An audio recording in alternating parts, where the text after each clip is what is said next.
Noah, the first story. Biblical deluge stories are not original.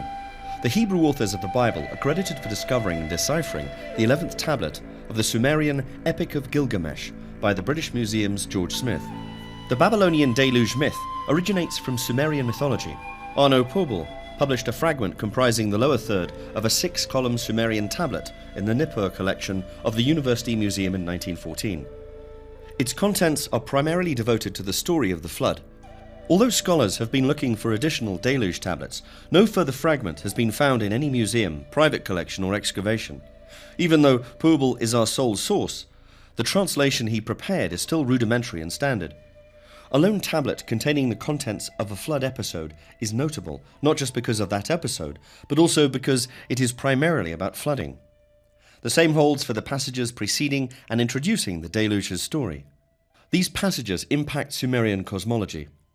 These texts contain several telling statements concerning the creation of man, the origin of kingship, and the existence of at least 5 prehistoric cities. The following is practically the entire extant text of the myth, with its tantalizing obscurities and uncertainties. Cuneiformists face many challenges and are in for several surprises in the future. No date can be given for the appearance of myths. There is a break of about 37 lines in the lower third of the preserved tablet. A deity then addresses other deities. He is probably declaring that he will save humanity from extinction and that, as a result, man will construct the cities and temples of the gods. The address is followed by 3 lines that describe the deity's actions to make his words effective, but are hard to relate to the context. 4 more lines follow, beginning with the creation of man, animals and plants. Overall, it reads like this. I will destroy my humankind in its destruction. I will return there to Nintu by my creatures. I will return the people to their homes. They will build the divine laws, and I will comfort them with my shade. Their bricks will be laid in pure places for our houses. Places of purity will be the places of our decisions. There was a pure fire quenching the water. Rituals were perfected, and divine laws were exalted. He accomplished this on earth. He put the law in place. Then the earth sprouted lush vegetation after Enlil, Enki, and Ninhursag fashioned the black-headed people. Creatures with 4 legs of the plain were created creatively. Approximately 37 lines later, we learn that the kingship was lowered from heaven and 5 cities were established. Following the throne of kingship were lowered from heaven, after the exalted tiara and throne of kingship were lowered from heaven, by perfecting the rites and the exalted divine laws, establishing 5 pure cities. They were referred to as cult centers and given names. He gave Eridu, the first of these cities, to Nudimmud, the leader, and Bad-Tabira, the second. He gave the third, Larak, to Ender-Bilasag. Flood, Ark, and Sumerian Noah. The only document of this myth is Arno Pobel's handwritten copy of the flood tablet in the University Museum. The 4th, Sipar, gave the hero Utu. The 5th, Sharupak, he gave to Sud. Once he named these cities, he assigned them as cult centers. Then he established the Cleaning of Small Rivers program. After a break of about 37 lines, the gods decide to bring the flood and destroy humankind. Some gods are unhappy over the cruel decision when the text becomes understandable again. The counterpart to Noah in the Bible is Ziu-Sudra. He is a pious, God-fearing king who constantly seeks divine revelations through dreams and incantations. Ziu-Sudra appears to station himself by a wall, where he hears the voice of a deity communicating the decision taken by the gods to send a flood and to destroy the seed of humanity. The most extensive part of this passage reads, During the flood, Nintu wept like a baby. Pure Inanna penned a lament for its people. Enki consulted with himself. Enlil, Enki, and Ninhursag. Heaven and earth uttered the names of An and Enlil. Then Ziu-Sudra, king of Pashishu, did. Giant-sized construction. He acted with humility, obedience, and reverence. Constantly attending, he brought forth all kinds of dreams. He uttered the names of heaven and earth. The gods built a wall. Standing by its side, Ziu-Sudra listened. Stand by my left wall. Take my word and listen to my instructions by the wall. Because of our efforts, a flood will sweep over the cult centers to destroy the seed of humanity. This is the decision, the word of the gods. Enlil and An obeyed the command. its kingship and rule will end. Ziusudra must have received detailed instructions in the text about building a giant boat to save himself from destruction.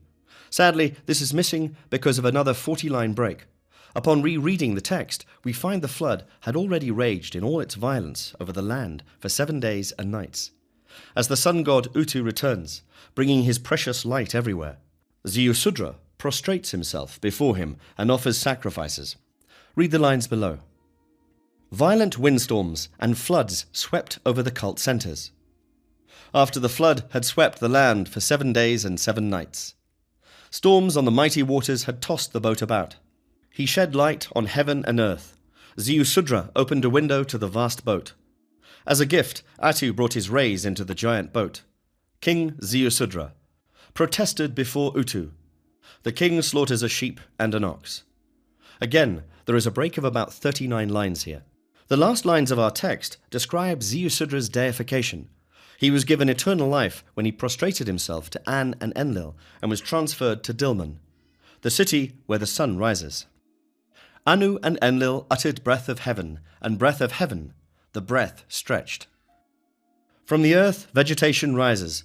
The king Ziusudra. He protested before An and Enlil.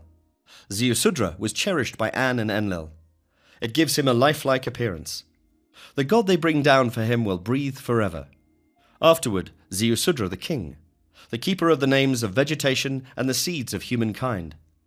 They caused to dwell in the land of crossing, the land of Dilmun, the place where the sun rises. We do not understand what happened to the transfigured Ziusudra in the home of the immortals, since the rest of the tablet, containing about 39 lines of text, is destroyed. We now turn to Hades, from paradise to the mighty below, or as the Sumerians referred to it, the land of no return. This descent to the netherworld is one of the best preserved Sumerian myths. A restless goddess descends to the land of the dead to satisfy her unbridled ambitions.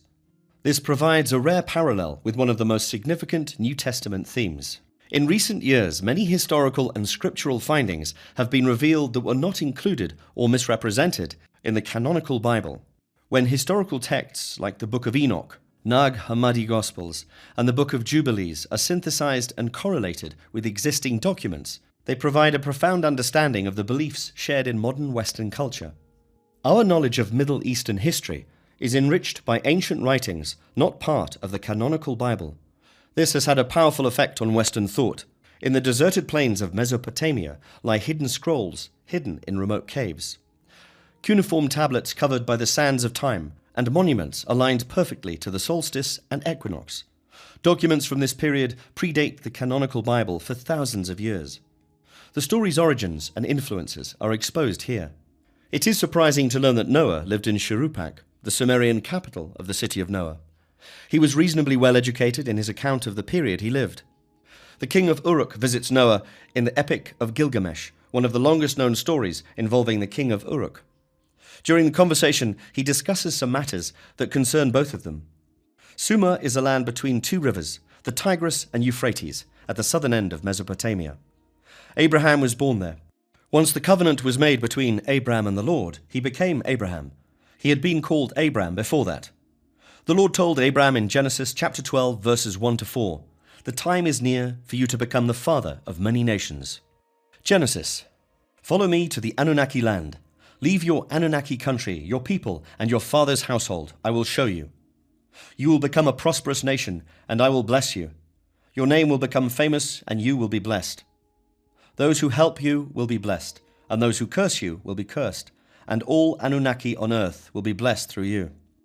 When the Lord called Abram to go to the land of Canaan, he was in the Sumerian city of Haran.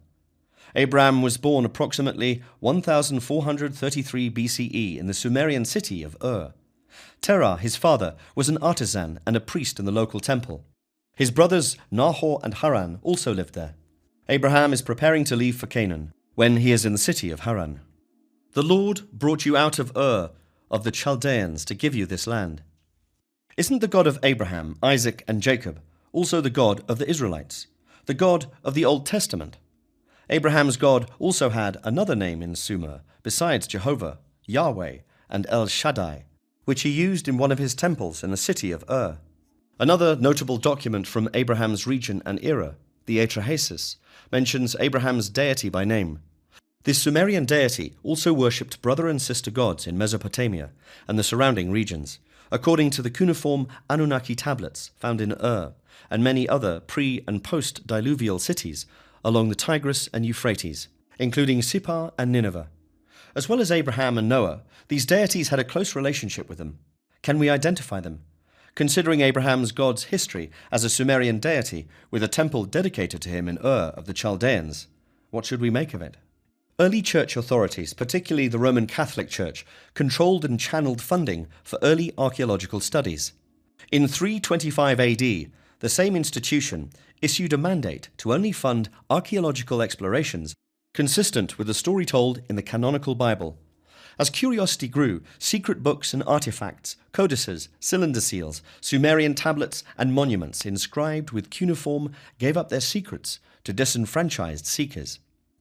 Darius I commissioned the historical marker commemorating the Persian ruler's suppression of rival uprising between 522 and 486 BCE. Sir Henry Rawlinson, a British armed forces officer training the army of the Shah of Iran, began studying the inscription in 1835.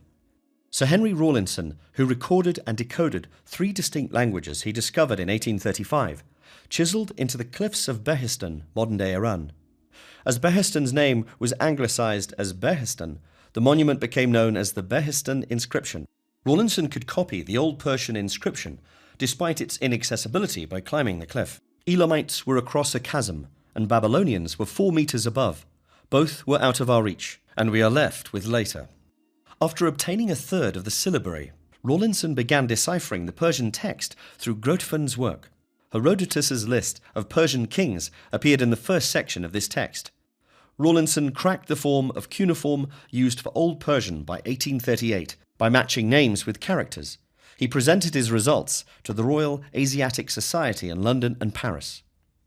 Following decoding the tablets, Major Rawlinson copied the strange wedge-shaped writings etched into the sheer rock face for the British Museum. The ability to translate Old Persian, Anunnaki Elamite, and Akkadian scripts from one to another led to the rediscovery of Mesopotamian sites in modern-day Iraq, buried beneath the desert sands. Examining the first-hand writings and evidence left by the Egyptians, Sumerians, and early church authors sheds new light on the historical truth, which seems stranger than the most improbable fictional tales. Many secrets have been revealed by discoveries in ancient cities across Mesopotamia, from Nineveh to Eridu in the south. Our society's civilization foundations rest on the Genesis accounts that historians and scribes of the past compiled from the actual evidence. The dedication, sweat, and blood of the pioneer investigators from the past have unearthed various clues, which have been laid down for all to see. When recorded, history's texts are linked by those in power, often placing truth on the sidelines. The intention is to perpetuate the controlling influences of the ruling party through a story. Flagrant acts were further obscure by chipping away carved hieroglyphs to subsume the names and ranks of rival deities and creating lists, which are also known as lists of names. For thousands of years, first-hand authors have deprived humanity of truth-telling books, such as Enoch's book. The truth was left to those appointed because historical accuracy was unreliable. Throughout history, most people did not read, so this happened readily. Throughout history, scribes and priests were often trained in the lingual arts, so they had their fingers on the pulse of truth. Archaeologists recently discovered and decoded tens of thousands of cuneiform tablets buried for thousands of years beneath the silt and sand of the Anunnaki Mesopotamian plains. Buried for thousands of years, guarding recorded secrets. Because of discovering tens of thousands of clay tablets written in cuneiform, a cuneiform digitization project was launched to extract the tablet secrets. Several prominent museums in London, Paris, and Berlin display Sumerian artifacts and cuneiform tablets. Marriage and trade are documented in Sumerian records found in ancient cities like Uruk, the biblical Erech. As well as Anunnaki records of births and deaths, they provide more critical accounts of decrees. Sometimes Sumerian records predate the canonical Bible by thousands of years.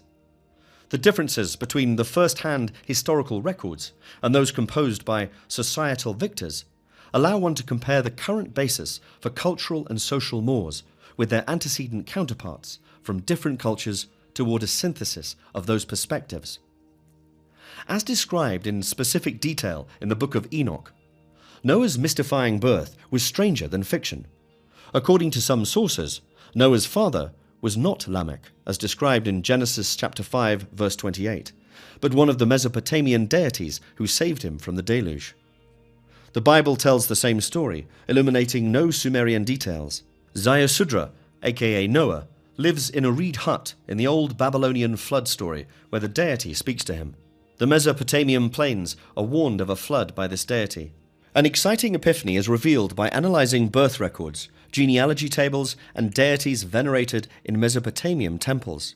Our present-day knowledge base reveals a cultural lie that has such a profound impact that everything we previously believed is relegated to obscurity, as if it were a conclusion we would not have reached. When Westerners are asked, "Who is Yahweh?" they do not know the answer. It usually includes Jehovah at the end, followed by God's statement as taught explicitly in the Old Testament and canonical Bible. The truth is revealed when one realizes Yahweh was none other than the local Anunnaki deity of the Sumerian citadel of Enlil, for Enlil was mentioned in many Sumerian and other historical accounts. In various Anunnaki temples, from Nineveh to Assur to the Sumerian city of Enlil and his relatives were revered as gods. His brother Enki and Ninna and Inanna also built temples at prominent cultural and trade centers within the region.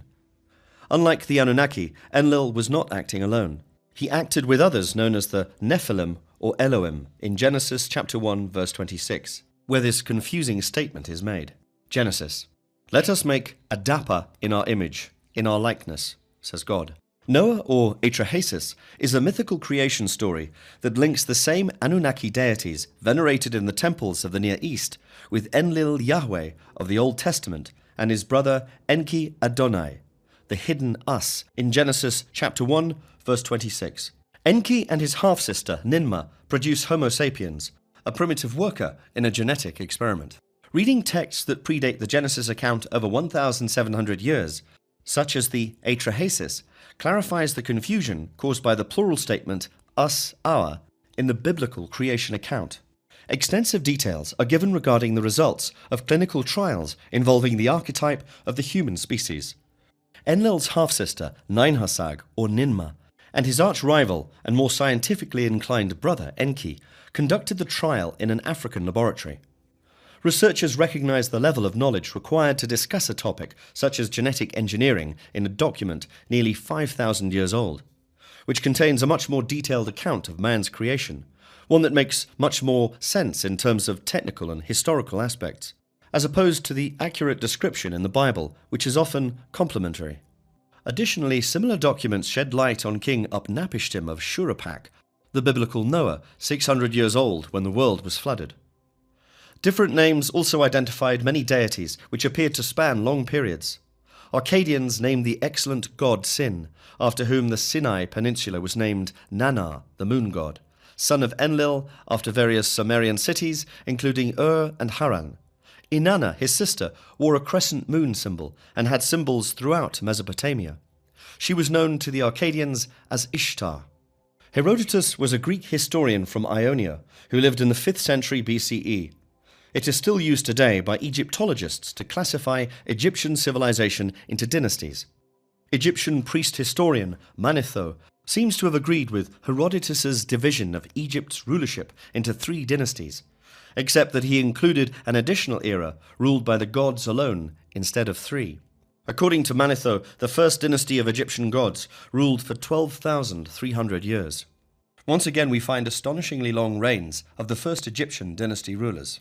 The Sumerian texts reveal Anu assigned the regions of Egypt and Africa to Enki, a high-ranking deity from Eridu, by 3860 BCE. It just so happens that the Jewish astrological calendar, whose Anunnaki origins are in the Sumerian city of Nippur, began counting in 3760 BCE. Perhaps you would think it is coincidental, but it is not, according to ancient cuneiform texts. According to Manetho, the second Egyptian dynastic period was ruled by 12 divine rulers for 1,570 years. Thoth, also a son of Enki, was the first god of the second dynasty.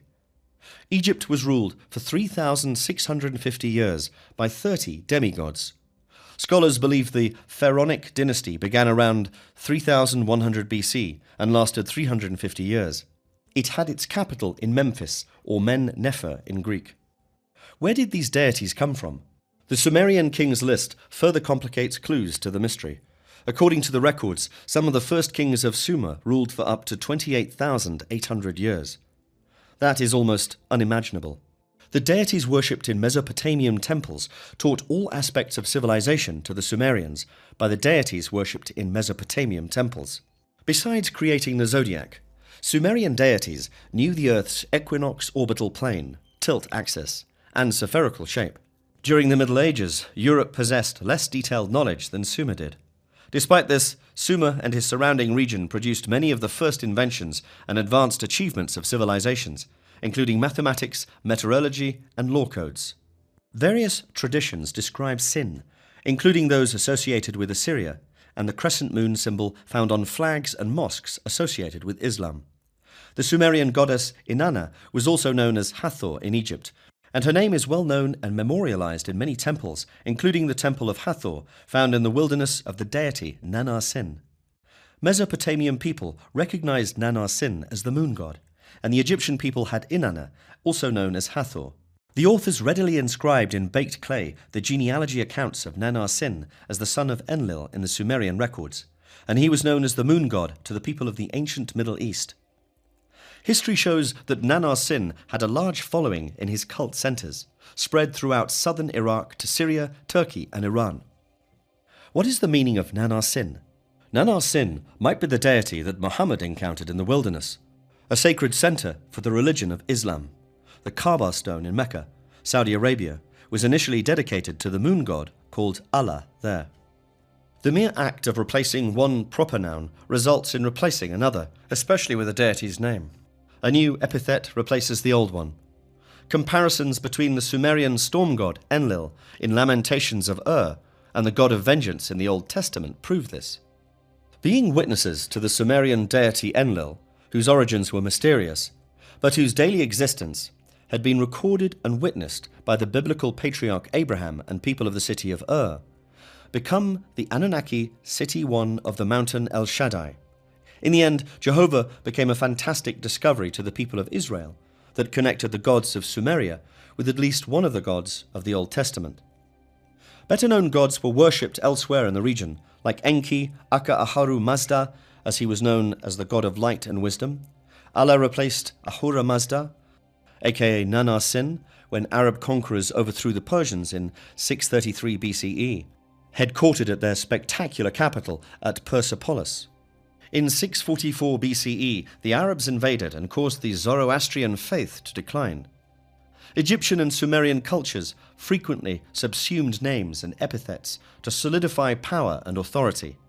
Several names were merged into a single name, tailor-made to fit the worshipping subject's culture and language. The purpose was probably to facilitate referring to rivals and aggregating data during convenient times. Considering that what one culture terms a deity, another culture terms another name, the idea of an Anunnaki myth takes on more significance, especially if the name is traceable across cultures. Likewise, the authority of political and religious beliefs in a society is determined by the ruling forces that select the purveyor of truth in history. According to the ruling party or superpower, religious truth originates from subordinated cultures, classified as pagan or occult. The winner's beliefs, and what others believe, is politely referred to as myths rather than as the politically incorrect label of the lie. The armies of Earth's generals have gathered once again in the Middle East, be it truth or fiction, dogma or doctrine.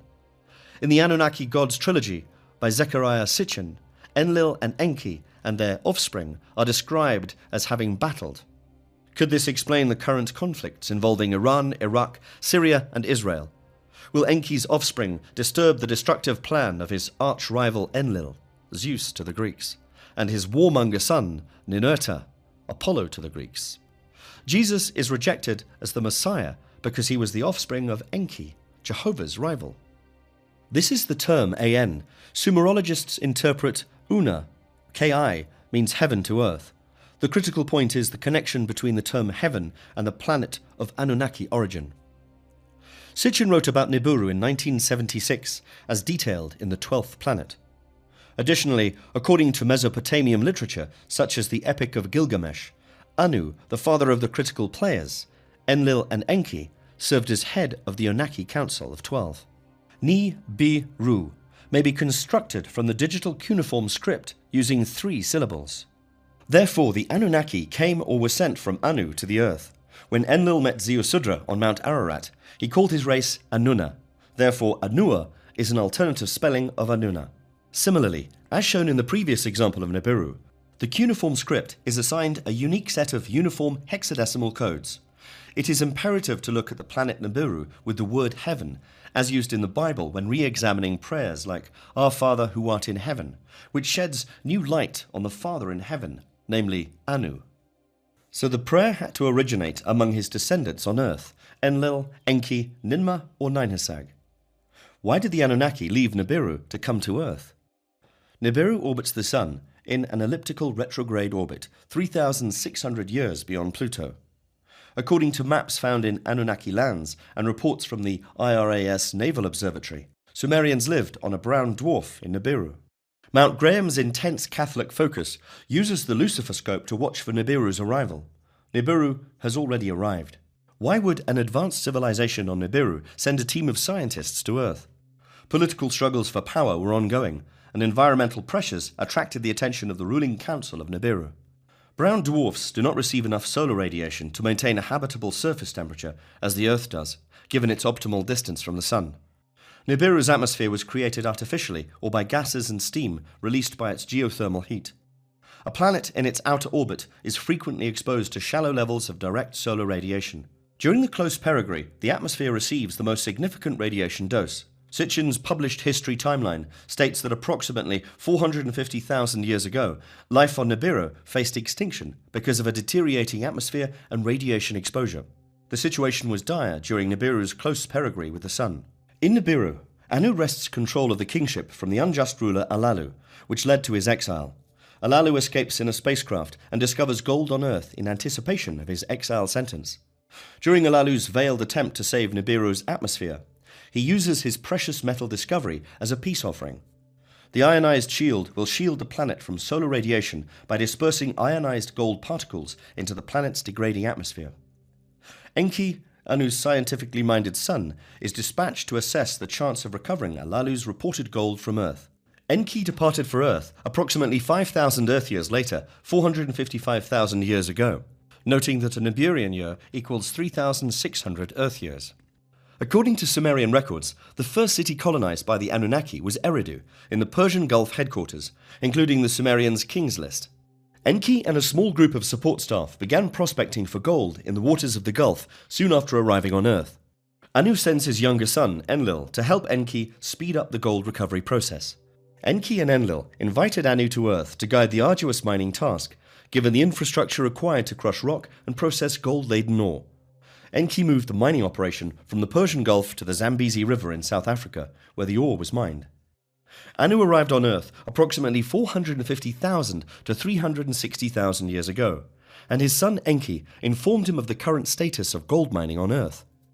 The brothers argued over which of them would take care of the mining operation in Africa and oversee the command headquarters in Mesopotamia, specifically Nippur. In the Atrahasis story, Anu, Enlil, and Enki drew lots to determine which mission they would pursue separately, creating a space between the two half-brothers that were often at odds. According to Sumerian accounts, Enki was Anu and Antu's firstborn son, and Enlil was the rightful heir. According to Niburian inheritance rules, the rightful heir is the male's child and half-sister. The Anunnaki did this based on their scientific knowledge. It is important to note that the female contribution to the genetic material includes mitochondrial DNA that the male contribution does not, which predisposes the genetic bloodline toward maternal descent. Enlil governed the Mesopotamian region, where Terah and his son Abram would ultimately serve him in the temple at Ur. The Indus Valley region was given to Anu's favorite granddaughter, Inanna, while the Anunnaki kept the Sinai Peninsula. To restore Niburian's degenerating atmosphere, Enki was sent to Abzu, Africa, to speed up the gold mining operation. Enki returned to Nibiru to run the kingdom. In 3760 BCE, the division took place and was completed. Ninhursag, Enki's half-sister and a medical officer, travelled to Earth approximately 415,000 years ago and established a medical clinic at Shuruppak. Niburian astronauts needed medical support during their space travels. The Anunnaki complained about aging effects that were not noticeable on Nibiru. On Earth, they experienced faster circuits than Nibiru, which had a much slower circuit, 3,600 years. Sumeria became home to several cities, adding to the Eridu built by Enki upon his arrival. The mining operation and subsequent ore processing were carried out of these cities, and the infrastructure needed to stay in touch with Nibiru. Ancient astronauts' historical event is contextual to the account's background information. The Anunnaki Council of 12 met approximately 300,000 years ago in the southern African domain of Enki to discuss how to increase gold production rates. Several subservient workers were brought to Earth by the higher-ranking members of the Anunnaki Council, supposedly Enki himself. Even though they were called working-class agents, they were highly advanced compared to humans. Atrahasis refers to the miners as Igigi, but the Lost Book of Enoch calls them Watchers. Igigi were assigned labour-intensive tasks, including dredging rivers, digging and constructing aqueducts, building cities, and mining gold ore in southern Africa. During their alien deployment to Earth, they were not provided with female companions, measured in Niburian orbit lengths as 3,600 Earth years. Ryan Morhen translated the first tablet from the Atrahasis, the Old Babylonian version. Atrahasis, tablet number 1. When the gods did the work and bore the burden, the load was too heavy. The work is too challenging, the trouble too great. Igigi was made to carry a sevenfold workload by the mighty Anunnaki.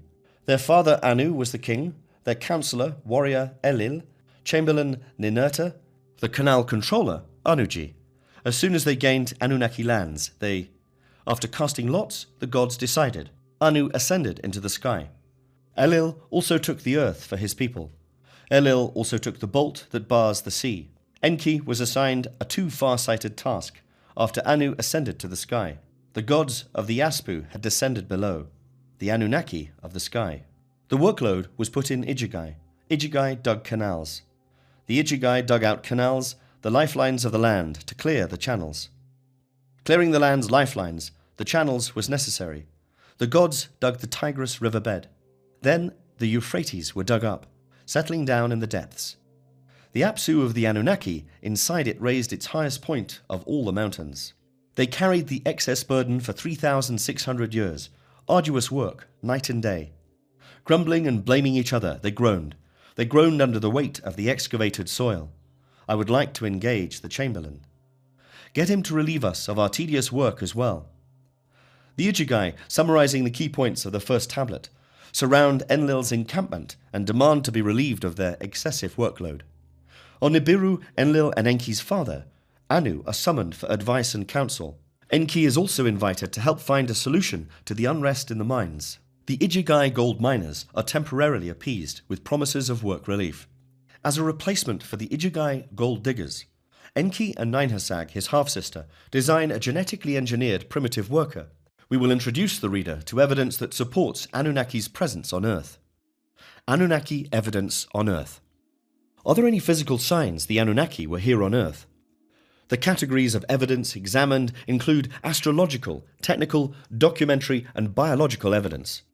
On the Enuma Elish clay tablets displayed at the University of Pennsylvania Museum, the Sumerian creation tale is represented as an allegory of celestial warriors whose skirmishes and exploits led to the planets of their hosts forming circuits around the sun. In the Babylonian version, cuneiform inscribed clay tablets contain the tale approximately between 1936 and 1901 BCE. Approximately 2000 BCE was the height of Marduk's reign, according to Sumerian records, the first son of Enki and the national deity of Babylon. The creation tale of Nibiru is said to have existed in an older version, in which Nibiru was named the homeworld. Marduk replaced Nibiru as the homeworld in OBV. There are exceptions to the accurate representation of planet names and their orbital distances from the Sun. The Babylonian creation account reveals an advanced knowledge of our solar system, which was only recently confirmed by modern science. We may be only now reaching the point where we can validate the Babylonian epic of creation based on current scientific knowledge. The Sumerian records refer to 10 planets, compared to our understanding and acceptance of only 9 today. Instead of 9, there are 10 planets in the Sun and Moon's account. Below, I summarize the epic of creation. Mercury and the Sun conspire to destroy Tiamat at the story's start. Mercury is shielded from the radiation of the Sun when Enki learns of the plot. Mercury is put to sleep by Enki, as is the Sun. Mercury is in a sleepless daze. Enki, another name for Ea, unfastened his belt, removed his crown, took off his radiance mantle, and put it on himself. This means Mercury's orbit has temporarily been altered because of the solar radiation from the Sun, as Enki's planet is Neptune. For 900 years, Nibiru rested on top of the Sun, captured in the Sun's orbit. This was during the reign of Enlil. Solar radiation affects Ea, Damkina, and their firstborn son, Marduk. As the progeny of the high-ranking Anunnaki Council members, Marduk establishes his right to be born with this account. Tarsus, Pisces, and Capricorn are signs of the zodiac in the heavens. Earth's moon, Kingwa, held the tablet of destiny, which was aligned with Tiamat. In response to Tiamat's fury, stirred by the sun, Neptune turns back and reports to Anshar, Saturn. As a result, Tiamat veers off its orbital path. Marduk, Nibiru, volunteers to help disband Tiamat's forces. Nibiru's orbit captures a constellation of planets, stars, and remnants of Tiamat. Saturn's gravitational pull pulls Nibiru into its orbit, providing a calming effect. Mercury and Venus are ancestors of Saturn, which is alluded to by sending a satellite or moon from Saturn to Mercury and Venus. In Hulu Wind is a whirlwind that releases 7 winds against Tiamat. An asteroid, Arrow, strikes Tiamat, splitting it open. The result is the destruction of Kingwa. 1/2 of Tiamat's mass is trampled, sending it to the roof of the sky, drawing a thunderbolt across it and a guard to hold it in place. The water was arranged so that it coagulated into an ocean. After correcting Nibiru's course, the location was affixed to the stands of Enlil, planetary affiliation Jupiter, zodiac symbol Taurus, and Enki, zodiac affiliation Pisces, planetary affiliation Neptune. Formerly, the Earth's moon belonged to Tiamat. The reader should read the Enuma Elish in its original form to understand the detailed creation epic. According to this allegory, at the point of creation in our solar system, Tiamat, Uranus, had an established orbit between Mars and Jupiter. Earth had not yet been created. The origins of Nibiru have been the subject of various hypotheses regarding its capture in our solar system's orbit. As a result, the battle for the orbital position began. As Nibiru entered its orbit around the Sun, passing the outer planets, introduced gravitational forces that tilted Uranus. Pluto was dislodged from its orbit around Saturn by these forces, promoting it to planethood before it was demoted. On its path to solar perigee, one of Nibiru's satellites struck Tiamat, and on its following orbital path, Nibiru hits Tiamat directly.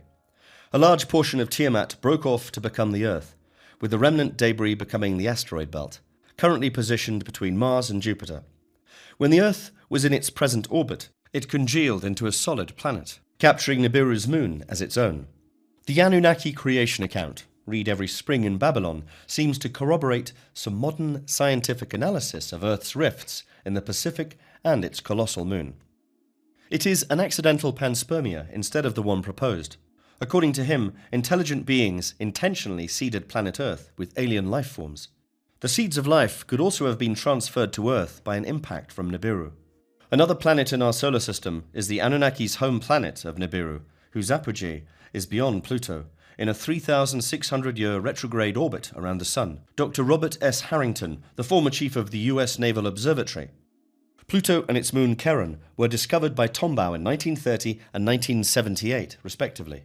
IRAS, an infrared astronomical satellite, was launched in 1983 in response to wobbles in the orbits of Uranus and Neptune. Scientists used the satellite to seek the planet, suspected of causing the wobbles. Researchers concluded that an object 4 times the size of our planet had been detected by the IRAS. In 1992, Harrington and Van Flandern of the Naval Observatory published a newspaper article. They used all the information available. According to their observations, they believe a 10th planet has been discovered in our solar system. This planet is called an intruder planet. Dr. Harrington and Zechariah Sitchin, both familiar with Sitchin's writings about a 10th planet, met to correlate IRAS's findings with the Enuma Elish, an ancient Babylonian creation epic. According to the IRAS, other space probes like Pioneer 10 and Pioneer 11, Harrington agreed with Sitchin that Nibiru was. Every 3,600 years, a planet as immense as Nibiru would pass between Mars and Jupiter. Because of Nibiru's passage, pole shifts and reversals have occurred, causing changes in Earth's precession. Additionally, the perihelion may be responsible for potentially dangerous meteors and debris carried by asteroids. Building evidence and technology.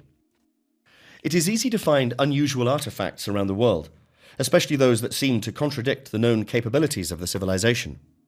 Hieroglyphs found in the Egyptian temple of Abydos depict rockets, airplanes, submarines, and even an advanced helicopter similar to the United States AH-64 Apache helicopter.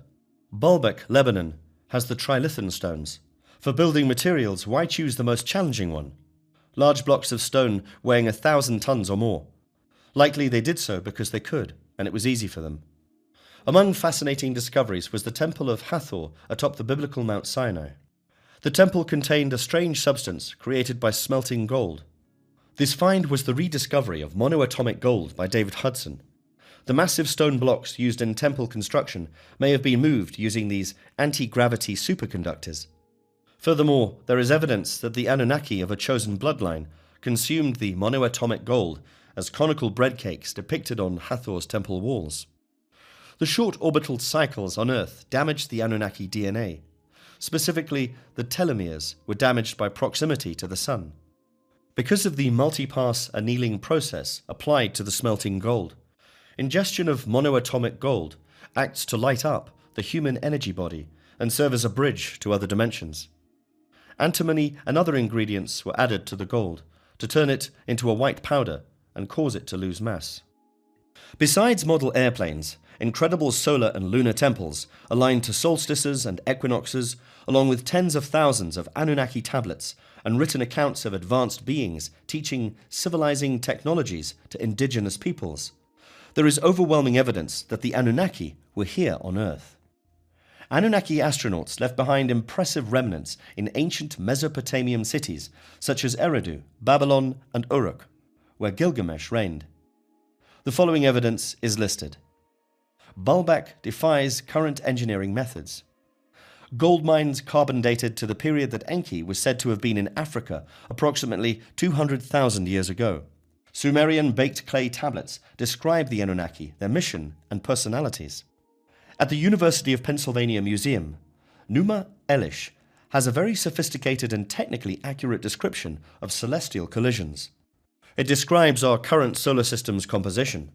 The Romans knew about Pluto in this depiction, but it took NASA until the 1980s to identify it positively.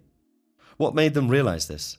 In 1973, the University of Chicago photographed the city of Eridu with its baked bricks protruding from the sands of the Iraqi desert.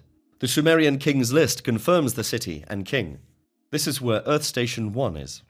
In the early 1850s, we understood the reality of those living in the ancient Middle East.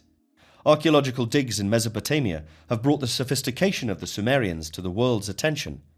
Anunnaki's records of marriage, birth, and legal contracts were mixed with evidence of Anunnaki's history. Sumerian mythological entities were not invented, but found in those records that the Sumerians knew that the Anunnaki astronauts were not from Earth and were elevated to godhood in the various cities where they lived and built ziggurat temples. In the Sumer civilization, the aliens were flesh and blood who interacted with the people and their underlying genetic creation.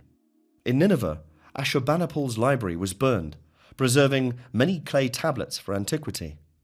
Sipar's Anunnaki Spaceport recently found a sealed 9 by 6 foot room. Anunnaki's unbroken record of Earth's journey is detailed in nearly 400 chronologically ordered clay tablets within the sealed chamber. During his time at Sitchin, Sumerian records of the Anunnaki were made public.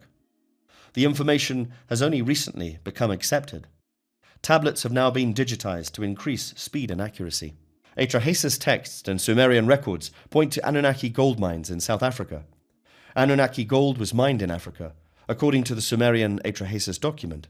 Carbon dating has proved that those ancient mines may have been used by 200,000-year-old miners related to our biological ancestors. Evidence based on biological genetics. Genetic evidence suggests that the Anunnaki developed primitive workers in South Africa near gold mines purchased by Anglo-American plc, a mining corporation. Shimti, Enki's genetics lab, is precisely where the genetic Eve study tracking mitochondrial DNA specified it should be. The genetic Eve study also tracked the mutation of the Y chromosome, leading to the same area and time frame as the genetic Adam study. The Atrahasis describes how animal DNA was mixed with Anunnaki DNA until the ultimate solution, Homo sapiens. The Anunnaki's intelligence claimed that humanity had received accounts of our technological advances, leading to advanced space travel after only 200,000 years of evolution. This contradicts how tool improvement iteratively occurred over millions of years instead of rapid paradigm shifts like the Sumerians. Enki the Scientist, the creator of man. Almost 432,000 years ago, the Ijigai colonized the earth with Enki. Later, the Ijigai were accompanied by lower echelon workers dedicated to gold ore mining. With the mining operations in South Africa, the Anunnaki were in a difficult position. The mining operation was moved to Abzu, Africa, along the Zambezi River after landing in the Persian Gulf, building Eridu, and failing to glean adequate quantities of gold from the ocean. After working in the mines for long periods under what seemed to be harsh conditions, the miners rebelled around Enlil's fortress and demanded relief. According to the account, the miners worked for 3,600 years. One Shah coincidentally equals one Niberian solar year, before retiring. Atrahasis, tablet number 1. Elil, let us go together. Allah, the counselor of gods, made his voice heard from the throne. Additionally, he spoke to the gods of his brothers. Welcome, let us carry Elil with us. From his dwelling, the counselor of gods, the warrior, cry battle. His speech caused the gods to set fire to their tools. Their bolts for fire, their weapons for the god of fire. The flare-ups began. As they approached the gate of warrior Elis's dwelling, it was night, the middle watch. The house was surrounded by Nusku and Kalkal, Enlil's guards, alerted him to the rabble surrounding his house. Enlil brought weapons to his dwelling when he discovered the Ijigai miners were surrounding him. Enlil's vizier Nusku ordered the miners to surrender. His father Anu advised him to fetch Enki and seek counsel from him. Anu and Enki had an impromptu council meeting to discuss what to do about the revolting lower echelons of the Anunnaki. Anu, Lord of the Sky, and Enki, Lord of the Apsu, appear on the Atrahasis tablet. These are the most powerful Anunnaki. Elil spoke up. She got up, and the case moved along. As she spoke to the mighty gods, have they risen against me? Shall I engage in battle? Anu spoke to Elil, saying, let Nusku go out. Get the word from Ijigai who have surrounded your door. Nusku, fully armed, approached the mob and asked on behalf of Anu, Enki, Enlil, and the Anuji, who was governor, and what the problem was. The Anarchy of the miners instructed Nusku to tell Enlil. Every single god has declared war. We have stopped digging. We are suffering under an excessive load. Hearing Nusku's issue on behalf of the fed-up miners, Enlil wept and then turned to his father Anu and asked that one miner be made an example of by being fired publicly. Anu raised his voice. He also asked his brothers, what are we complaining about? Their work was indeed too strenuous, their trouble was too great. The earth resounded every day. We kept hearing the warning signal. It was loud enough. Why are we blaming them? Enki, Ea, asked his brothers' gods. The work was too strenuous, the trouble was too much. A womb goddess, Belet Ili, is present. Let her create primeval man. He must bear the yoke. To bear the work of Elil, Beret Ili, the womb goddess, is present. Let the womb goddess bear offspring, and let man bear the work of the gods. Nintu, aka Belet Ili, spoke to the most powerful gods and made her voice heard. Making him is not appropriate for me. Enki makes everything pure through his work. I will use the clay he gives me. Enki addressed the gods and made his voice heard. I will wash on the 1st, 7th, and 15th of each month. Thus, one god should be slaughtered. In addition, the gods can be purified by immersion. Nintu must mix clay. He was flesh and blood. He was also a god and a human king. It will be mixed with clay. I want to hear the drumbeat forever. Let God create a ghost from his flesh and proclaim it to be his living sign. Furthermore, let the ghost exist, so that the slain god will never be forgotten. Yes, yes, yes, said the assembly. The powerful Anunnaki assigns the fates. As a result, the Anunnaki Council, led by Anu, decides that Enki and Nintu, the medical officer, also known as Ninhasag, should develop a primitive worker to replace the rebellious Ijigai miners. Now crowned as mistress of all gods, Nintu addressed the Anunnaki Council after eventual success. Multiple genetic experiments, failures, and mishaps are recounted in length in the Atrahasis. Even the mother of humans has to submit a TPS report to justify her accomplishment to her boss. I did a great job. I completed the work you ordered from me. By destroying his intelligence, you have slaughtered a god. Thanks to me, you no longer have to do the tedious work. Man has been subjected to your will. Genetic manipulation is understood in modern civilized societies, but it is so common that it is not a big deal. It is possible that the Anunnaki, who lived at least 450,000 years before our civilization and had conquered space travel, could do in vitro fertilization. The Atrahasis account says they certainly could. This is a severe challenge to the idea of man as a creator. It makes me wonder if the biological scientist of our century performs any different functions than Enki did in his African laboratory. Observe the Anunnaki concept of transferring a spirit from a sacrificed being to another. This is like stories of underworld energy, soul maintenance. According to the Enuma Elish creation story, the collision between Nibiru and Tiamat, which became the earth, could have contaminated the earth with the seeds of life from Nibiru. According to Enki's writings, those seeds of life came from the creator of all. So even the Ijigai, who were sometimes called Anunnaki, had a concept above a god. Based on Nibiru's evolutionary process, Enki regarded the bipedal hominids found on the African plains as a species. As a result, the evolutionary boost provided to early hominids was not a permanent change, but a temporal head start. Humanity is indebted to a creator of all for the seeds of life. The genetic seed of Enki was the archetypal Adapa, the first human to carry the Anunnaki mark. Our hybrid Anunnaki genes contain the ancient astronaut identity and intelligence. Given the exact age of the Atrahasis tablets, dated to 1700 BCE, an important point is brought to the reader's attention. Having attempted to eliminate all references to the other members of the Anunnaki Council in the Torah narrative, especially any reference to Enki, the Enlilite perspective describes the background scene of a historical biblical flood. The Sumerian flood account was copied and changed to create the Genesis account. Hebrew priests held captive in Babylon wrote the Genesis account. During their captivity, they learned the truth about the biblical flood. Enlil, however, became the monotheistic ancient astronaut god they worshipped. They were terrified of Enlil's wrath, after all. The sons of God saw the beauty of the daughters of men as the number of men increased on earth. The sons of God, who could choose whom to marry. The Lord replied, "My spirit will not contend with man forever, because he is mortal. His days will be 120 years. In those days and afterward, when the sons of God married the daughters of men and had children with them, the Nephilim was on earth. Their renown was legendary. Genesis refers to the destructive flood caused by a different catalyst than the Atrahasis account. The Sumerian account describes Enlil as furious at human noise and wanting to silence them. According to Genesis chapter 6, verses 1 to 8, the Nephilim took human wives, potentially breaking a galactic law by marrying a genetically enslaved person. Enlil ignores this and bases the extinction of humankind on how evil men were. Man's wickedness on earth had become so severe that the Lord saw that every thought in man's heart was evil all the time. Having created man on earth, the Lord was grieved. His heart was filled with pain. Therefore the Lord said, "I will wipe humanity from the face of the earth, whom I have created."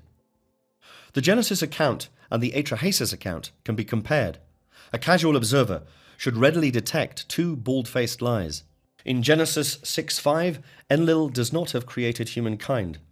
According to the Atrahasis, Enki and Ninma were solely responsible, predating the Genesis account by 1,700 years. Are humankind's thoughts continually evil, including when they toil in the mines for Enlil's gold ore? The genuine complaint in the Atrahasis account was that humankind was noisy and could not sleep. Was it too much trouble, or were the ideas of his arch-rival brother's prolific offspring rising against his authority more likely than the facts? Using terminology in Genesis 6:5 suggests that the biblical ghostwriter Enlil was not a trained scientist. The Anunnaki knowledge of good and evil was present in Sumeria, the Eden, and was used by the Anunnaki. This plant had a transformative effect at the DNA level, changing human consciousness. Enlil tells Adapa in the Garden of Eden that if he eats it, he will die. This lie is countered by Enki, who assures Adapa that he will not die, but become one of us, one god. Enki tells the truth and is ostracized and symbolized as a snake, whereas Enlil lies and proclaims himself to be God.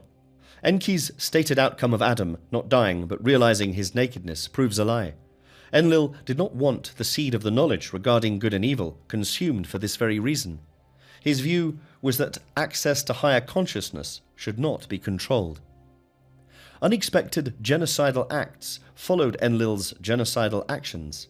According to the first man breeding program, humans became prolific and loud after 600 years. Less than 600 years have passed since 600. Additionally, the country became too large, the people too many. There was much noise in the country. Elil was forced to listen to their clamour as God grew restless. In his address to the gods, he said, "There is too much human noise. I am losing sleep over it. The Sharupu disease shall break out." This seems to be the beginning of the all-out conflict between Enki and Enlil. Enki created humanity with the aid of Ninhursag, freeing the gods from the toil of the African gold mines he promised. He would be offended if he heard his half-brother Enlil ordered the release of a disease on the populace, whose obvious intent was to wipe out the source of the noise, namely humanity. The book will explore other deep-seated sources of conflict between the two.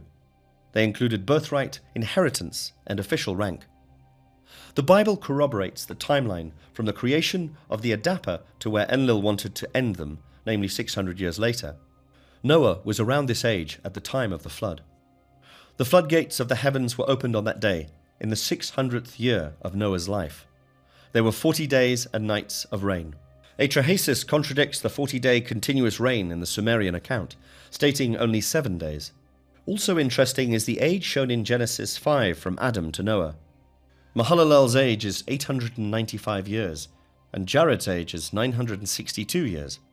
Would it be possible that the ages were just exaggerated, or could the Anunnaki bloodline, in a more pure state, before dilution, after generational mixing with humanity, account for the exceptional ages noted? It is also worth noting that the Anunnaki had a genetic age constraint on their primitive workers. Therefore, they had the intelligence to follow instructions in the mines and a short lifespan to prevent overpopulation. Humankind was given a maximum lifespan of 120 years in Genesis 6:3.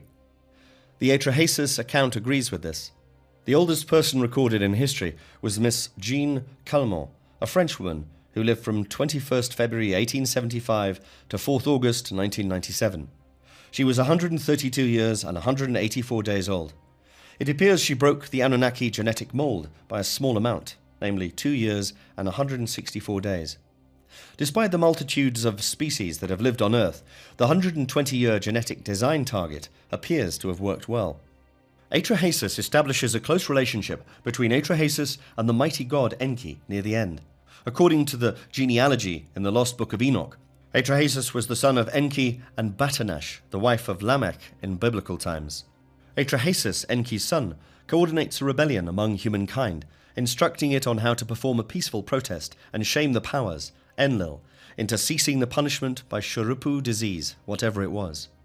Enki's intercession has worked, much to Enlil's dismay, as he clenches his jaws to prepare for the next attack on human fodder.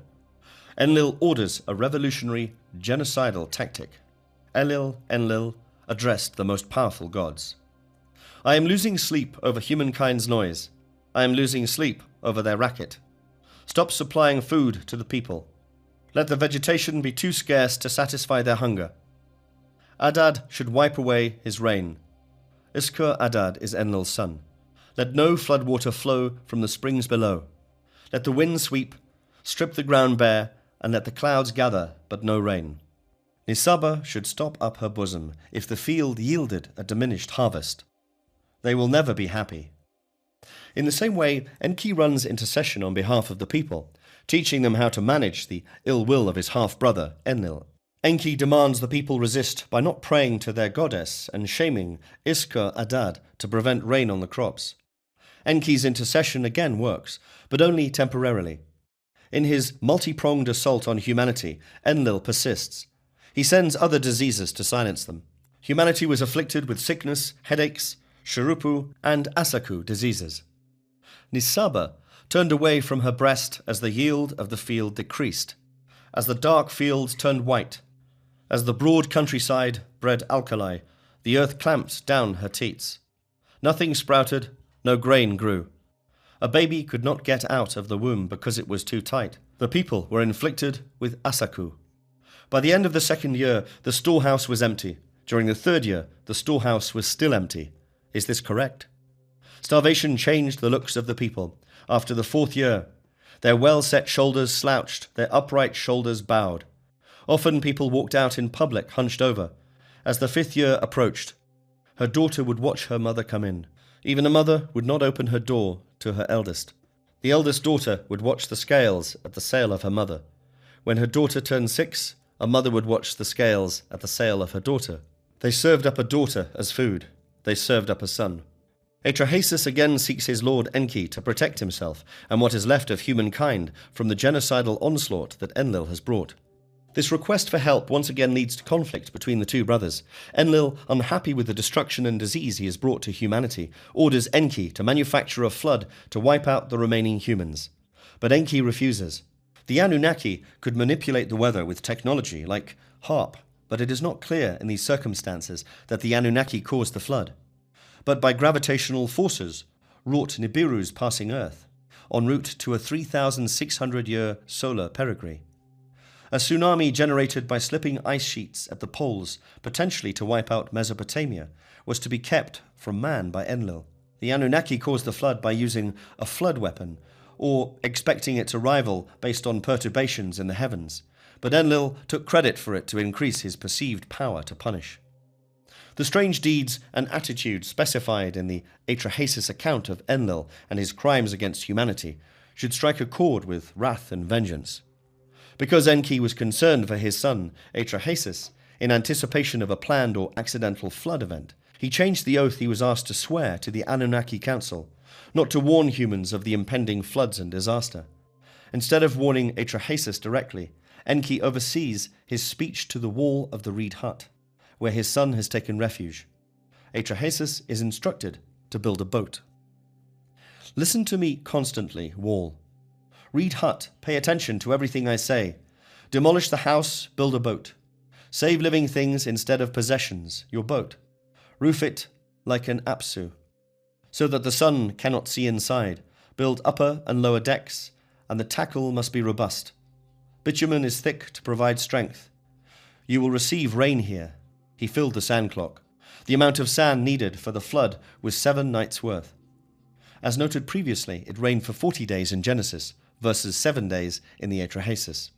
It looks like Enlil is trying to blame Enki for the flood symbolically. In order to achieve this, he changes the rain days' number to the same number of days assigned to Enki, i.e. 40. It would be uncharacteristic of the brothers to act in this manner. Either way, Atrahasis is the real nautical saviour of humankind, the biblical Noah. King Shurupak was 600 years old and served as a medical centre for Ninhasag. Nintu, Beletli, Mami, many names for her. She later became known as Isis in Egypt. Atrahasis recounted the tale people left behind would buy once he left their beloved city. According to him, Enki and Enlil were at odds, and since the city was in Enlil's region, Mesopotamia, it would be best to leave the region and go to Africa, Apsu, to find safety in Enki's domain. We can find a very detailed account of Noah's Ark on the tablets, complete with full-blown Sumerian details. According to many cultures, the Great Flood occurred at the end of the last ice age, approximately 11,000 BCE. With the aid of an Anunnaki pilot Enki had placed on board the vessel, Atrahasis landed on the highest mountain peak in the area, Mount Ararat, following the flood. The Anunnaki spotted Atrahasis's boat from their airborne craft, and the Anunnaki landed on Mount Ararat to investigate the matter further. Elil saw the boat and was furious with the Ijigai. The mighty Anunna agreed together on oath No form of life should have escaped. How did anyone survive the catastrophe? Enki shouted to the mighty gods, I did it in defiance of you. I protected life by making sure it was preserved. Enki created humankind from his DNA and rebelled against his brother Enlil's genocidal order to wipe out the primitive workers, saving his son Atrahasis from the flood that wiped out the Mesopotamian civilization. Here is the story in black and white. Okay, baked clay to start with. Enki created humanity from his genes and rebelled against an order by his brother Enlil to wipe out the primitive workers, saving his son Atrahasis from the massive flood that decimated the Sumerian civilization. Primitive worker. According to the Atrahasis, if the primitive workers received intelligence from one of the Ichigai, what would prevent the humans from exercising their intelligence, realizing that they were enslaved and revolting as their predecessors had? The Anunnaki designed primitive humans as enslaved people, intending to control, manage them for mining and construction work, stating in the Atrahasis that intelligence was built in as part of their design. One is not making a robot with a limited command set, which creates a challenge for the creator. An entity with intelligence can gain a sense of self or a center of gravity instead. In the end, this will lead to rebellion and independence. The Anunnaki and the Ichigai were confronted with this dilemma, as the Anunnaki in charge needed general labor to build cities and mines. Because of the Ichigai, we face the same issue on Earth as we do today. Their primitive consciousness was most likely instilled deliberately at a lower level than the Creator, effectively relegating them to being enslaved workers. Evolution never stops. The primitive worker eventually develops enough self-identity over time, especially if given the intelligence to handle more complex tasks, just like Adam and Eve in the Garden of Eden. Enlil knew that self-consciousness was antithetical to slavery, so he realized Enki had plans to create a workforce like them, a symbol of power. As well as allowing for rapid population growth to meet labor needs, breeding capabilities ensured a productive workforce. Over time on Earth, the Ichigai enslaved people became conscious of themselves and revolted against their slave taskmasters, the Anunnaki elite, demanding a replacement slave workforce, e.g. Enki's primitive workers, anatomically modern humans. It took some time for this to happen. The ancient astronauts, who were less accustomed to Earth's shorter solar cycle, may have helped in finding their identity by the difference in time experienced by the Ichigai. Shahs are equal to 3,600 years, according to the Ichigai. Lord Enki surely knew this, since he intended to jumpstart the evolutionary process that was already underway on Earth. Enki recognized that the seeds of life on Earth came from Nibiru, and Neanderthal humans were present on Earth already, which he mentioned finding in Africa and reporting to the Anunnaki Council. The Anunnaki Council approved the genetic intervention with the local Neanderthal species, since in their minds, that was a way to jumpstart the primitive Earthlings to a higher state of evolution. Neanderthals to the primitive worker, no harm, no foul, right? Because of the dice roll between his brother Enlil and Enki over who would stay in Mesopotamia, Enki was assigned the African gold mining operation. Enki then established himself in the Abzu region of Africa to oversee the gold mining operations. The Anunnaki reportedly faced environmental and atmospheric threats on their planet as well. As a result, the mission to Earth to obtain gold for the anodized layer in the atmosphere was very urgent. Enlil was furious over the subversive tactics and knowledgeable beings that Enki had created, and which Enki marveled at, just as Enki himself was. Enki must have outdone himself playing genetic god, given his lustful reaction to the primitive workers. In Mesopotamia early on, Marduk brags to his son about finding beautiful earthlings bathing in a stream and their encounters with him. Marduk laughs and remarks on Enki's previous reputation with the opposite sex. Sarpanit, a mere mortal, was also irresistible to Marduk, who gave up his rights as a god on Nibiru to marry her. Enlil also led a raid on the primitive enslaved people, returning them to Eden. Enlil may not have appreciated Enki's genetic progress, but the enslaved people were helpful for labor needs. For security and control issues for primitive workers, Enki certainly had the bases covered because of the tension between the brothers. According to the initial records, there were also 600 Ichigai after they arrived on Earth. The idea of creating an indigenous workforce with a higher level of intelligence than even the Ichigai had certainly alarmed Enlil from a command and control standpoint. If the workers were to grow in number, how would he control them? To the small Anunnaki elite present, this would pose a revolutionary threat. Wouldn't a mob of angry miners be able to destroy it quickly? This information is provided to set the context in which Enki persuaded the council to create a primitive workforce. Security and control would be the primary concerns. Enki was probably always looking for ways to undermine his brother's facade, hinder his command effectiveness, and antagonize his brother and rightful heir, Commander Enlil. Given the advanced abilities the Anunnaki possessed genetically, one must consider what communication methods they had integrated into their primitive workers so they could be efficiently commanded and controlled. Communication methods were necessary to control large numbers of enslaved people. The commands were related to assigned group tasks, such as pulling a rope in unison. What would one do with a slave worker who suddenly stopped communicating? It would be too risky. Thoth is the son of Enki, the creator. He advocated for humankind to become sons of God through awakening their energy bodies, chakras, and consequent consciousness, which he designed to be sensitive to the various frequencies associated with the radial distance and frequencies caused by a spherical resonator, such as the Earth. Those who read the Emerald Tablets can get a sense of the advanced energy knowledge Thoth possessed. As evidenced by his staff, he was an expert geneticist, the caduceus. A function of human consciousness connected to DNA was the knowledge of energy matter and the pineal gland. Noah, Gilgamesh, and eternal life. Gilgamesh's epic is the most extensive literary composition written in Akkadian cuneiform script. In the ancient world, King Gilgamesh is known for his famed quest for immortality, a quest that has become a worldwide recognizable theme. In present-day southern Iraq, the narration follows the heroic king of the Sumerian city of Uruk. The Anunnaki gods ordained kingship, the only form of early governorship in Mesopotamia. A king was an exemplary shepherd, maintaining order, military leadership, and security, and performing priestly functions such as creating laws and conducting large-scale building projects. He also served as the link between the gods and the people. In ancient times, kings were likely demigods, a hybrid mix of pure Niburian blood and the genetics diluted for the slave species Adapa. According to the Sumerian king's list, Lugalbanda, the shepherd king, ruled Uruk for 1,200 years.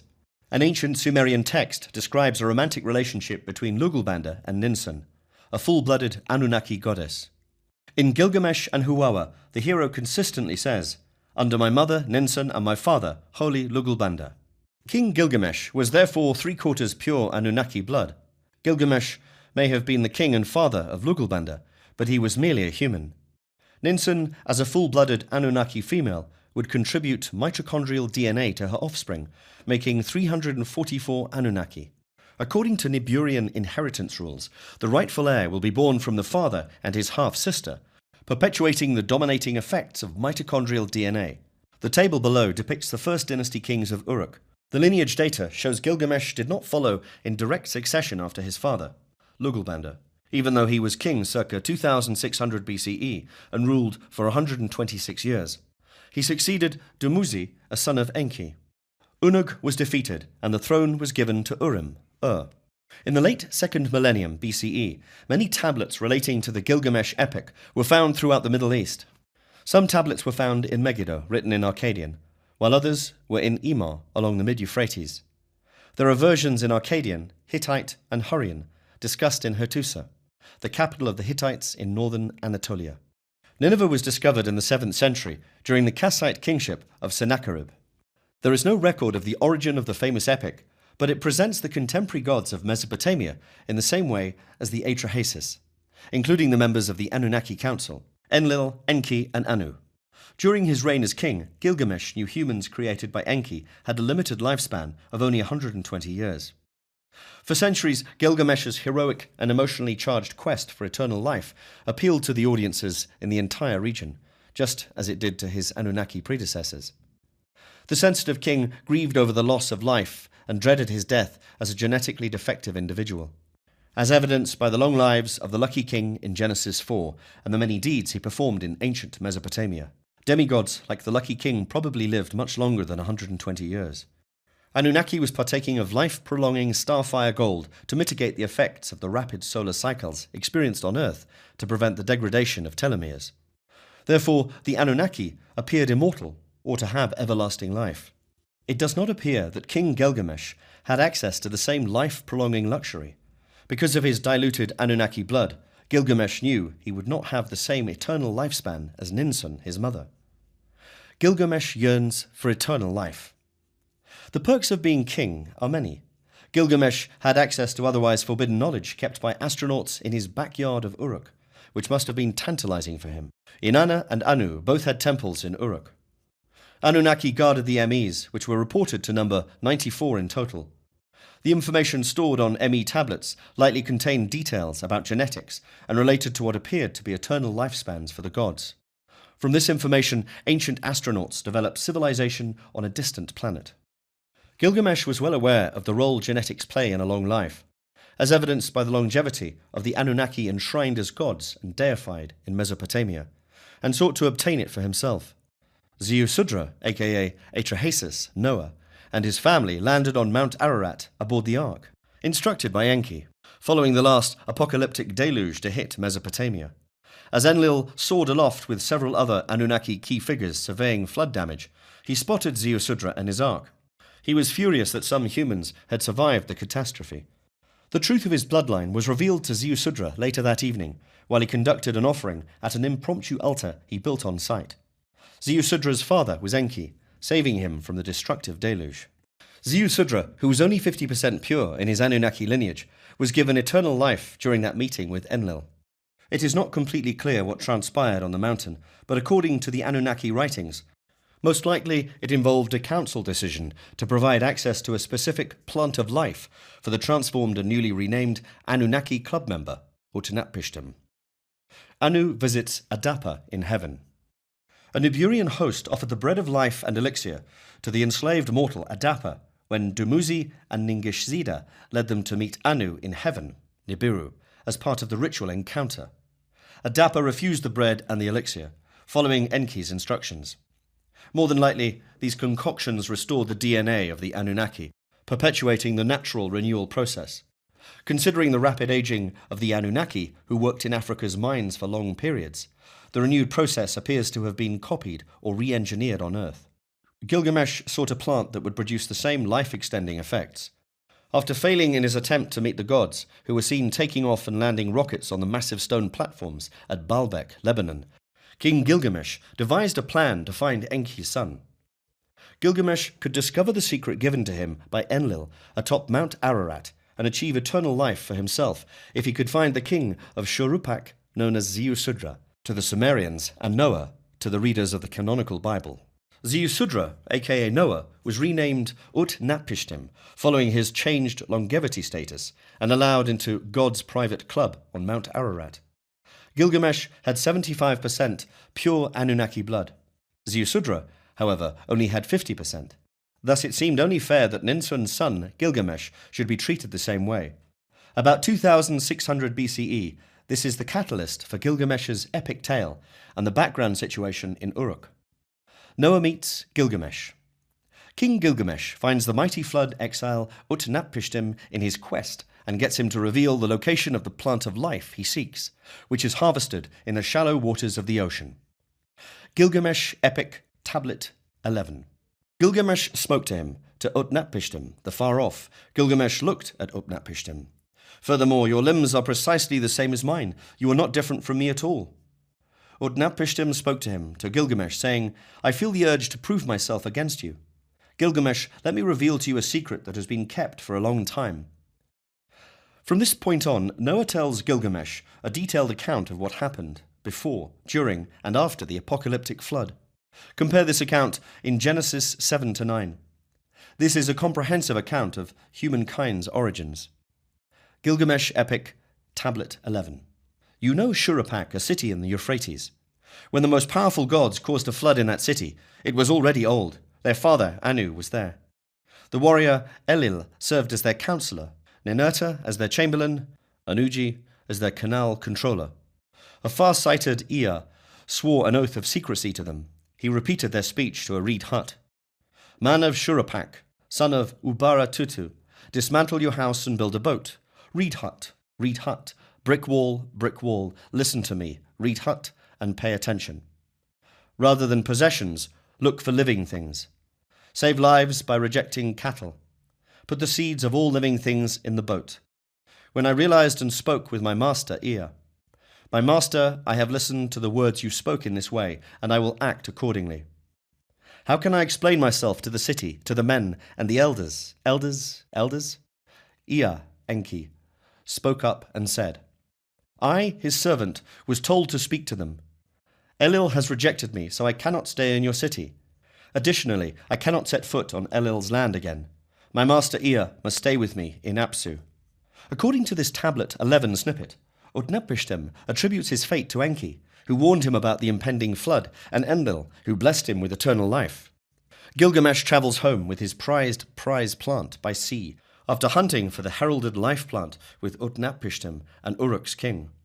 Considering the symbols alluded to in the epic, those officially attributed to Enki, Lord of the Waters, Gilgamesh is taken away with the plant.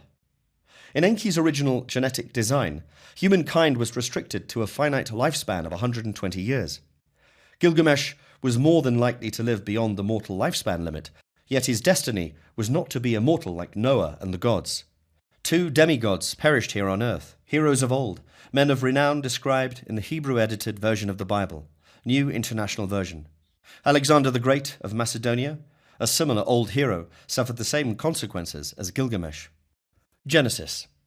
In those days and afterward, the Nephilim lived on earth when the sons of God had married men's daughters and had children by them. They were the heroes of the past, the men of renown. Gilgamesh's mother, Ninsun, would be an excellent candidate to study the Anunnaki genealogy, since she came from a pure bloodline. Her mother was an ancient hero, a king of renown and fame. Genesis. As the father of Nimrod, Cush was a mighty warrior on earth. He was a mighty hunter before the Lord. Because of this, it is said, like Nimrod, a mighty hunter before the Lord. His first centers of power were Babylon, Erech, Uruk, Akkad, and Calneh in Shinar, Sumer. Sitchin dreamed of genetically analyzing an ancient astronaut's body from Nibiru. The discoveries would validate his theories about the Sumerian gods, correlating our missing link origins with the archetypal entwined serpent strands of Anunnaki DNA. Perhaps the junk DNA of the primitive workers, which 95% of it has been deemed useless by scientific research, was the original Anunnaki DNA that had been inactivated. When comparing the original Anunnaki DNA with human DNA, any doubts regarding the Anunnaki origins of humanity would likely be dispelled. The DNA analysis has long been accomplished, as grave sites have been unearthed and physical anthropology has focused on the Sumer region since the century. Its outcomes are unknown to most people. The district of Inanna and the district of Anu were the temple complexes of Uruk, both dedicated to the Anunnaki gods and council chambers Inanna and Anu, respectively. As one of the oldest and most noteworthy cities in Sumer, Eridu was in the Anu district. Besides their religious functions, temples were also used for state functions. Uruk's impressive temples are home to living beings who regularly visit and live there. It is even more enjoyable to read Gilgamesh's story because of his direct knowledge and interaction with Inanna and Anu. It is said that Saddam Hussein's desire to rebuild Babylon, Marduk's gateway of the gods, was motivated by his belief that he was a reincarnation of Nebuchadnezzar. During the First Gulf War, he hired a team of Germans to run a magnetometer over the ancient site of Uruk. A massive bypass canal was built to divert the water where the famous reeds grew, away from the Uruk area, to access the site. The canal dried the area, allowing archaeologists to access the site. Compared to being overthrown by the world's most powerful military, the United States of America, this archaeological digging activity seems illogical. William Henry is an independent archaeologist who argues that the old ET influence in Sumer and the US focus on Saddam Hussein is William Henry. Henry's central thesis is that a stargate used the Anunnaki Nephilim to travel between Earth and Nibiru in Sumerian times. Using Sitchin's interpretation of a cuneiform tablet of an Uruk ritual text, Henry describes the following scene. Images have been found that depict divine beings flanking a temple entrance and holding poles to which ring-like objects are attached. The divine nature of the scene is revealed by the sun and moon symbols depicting Enlil and Enki flanking, a gateway through which Anu is entering. Gilgamesh, the famous king of the Epic of Gilgamesh, was born in this ancient city of the Sumerian civilization. Anu and his 2 sons, Enlil and Enki, were the Anunnaki of the Sumerians. Henry proposes that the above scene depicts the elite Anunnaki's transport device. It is most likely that such a device exists in Uruk, the Sumerian city. Would this explain Saddam Hussein's interest in mapping the city of Uruk? Saddam had a secret agenda involving Sumerian artifacts, and we may never know the truth, lest Anu or some other high-ranking Anunnaki reactivate the portal in Uruk or Jerusalem with news media crews present and introduce themselves to the world via some talk show. Zoroaster's winged disk god. Over 1,000 years ago, in ancient Persia, a religious philosopher named Zoroaster simplified the pantheon of early Iranian gods into two opposing forces: Ahura Mazda, illuminating wisdom, and Angra Mainyu, destructive spirit. Zoroaster's ideas have influenced many religions throughout history, including Judaism, Gnosticism, Christianity, and Islam. A stone inscription on the cliffs of Behistun in modern-day Iran depicts the deity Ahura Mazda flying in the winged disk of King Darius I. This is the same symbol used by Enki and the flying disk symbol on the old Persian capital of Persepolis. According to Wikipedia, the inscription was authored by Darius the Great between his inauguration as king of the Persian kingdom in 522 BC and his death in 486 BC. Darius's autobiography, including his ancestry and lineage, begins the inscription. Darius later recounts a lengthy account of events following the deaths of Cyrus the Great and Cambyses II, in which he won 19 battles in 1 year, finishing in December 521 BC, to put down multiple rebellions across the Persian Empire. According to the inscription, the rebellions around the time of Cyrus's death and that of his son Cambyses II were orchestrated by several impostors and their co-conspirators in various cities throughout the empire, who falsely declared themselves kings. During this period of upheaval, Darius the Great declared himself triumphant in all battles, attributing his success to the grace of Ahura Mazda. The Zoroastrian religion describes Ahura Mazda as the creator of God of light and wisdom.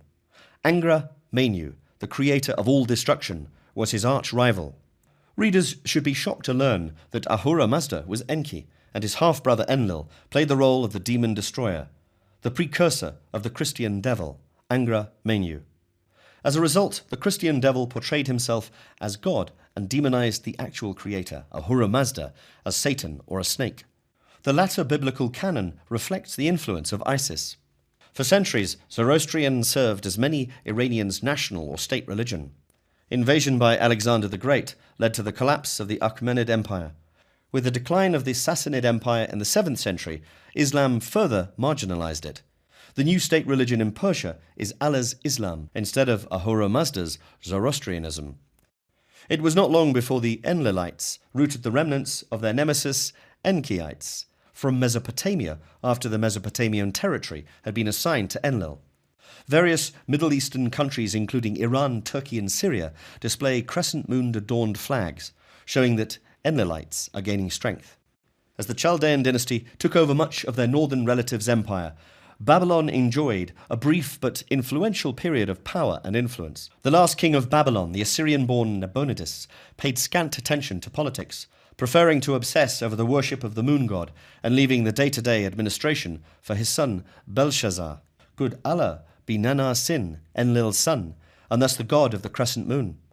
Since the Mesopotamian territory belonged to the Enlil, his descendants, including the moon god Nanna, would have been welcome there. In 3760 BCE, Nanna was also a member of the Council of the Anunnaki. He is the one who led the Ijigai miners' rebellion in Africa under Enlil's supervision, as evidenced in the Atrahasis. According to historical sources, Nanna Sin's cult centers were prolific in southern Iraq to Syria, Turkey, and Iran. One of the most sacred centers of Islam is Mecca, Saudi Arabia, and the Kaaba stone was initially dedicated to Allah, the moon god. Nanna Sin might be the god Muhammad met in the wilderness. Was Nanna Sin Allah? Let us recall what Atrahasis says. Atrahasis tablet, when Allah made his voice heard, he spoke to his brothers' gods. We must carry Elil. From his dwelling, the counselor of gods, the warrior, cry battle now. After hearing his speech, the gods set fire to their tools. They put aside their spades of fire, their loads for the fire god, and they flared up. According to the author, Allah leads the rebellion to his father's residence, Enlil. Ijigai miners were stirred up by his fiery rhetoric. It mirrors the behavior of the followers of jihad in the Middle East, with spiritual leaders encouraging warlike activities from followers affiliated with the moon god Allah. Ninna, also known as Sin, was the moon god, son of Enlil and Ninlil, father of Utu, sun god, and Inanna.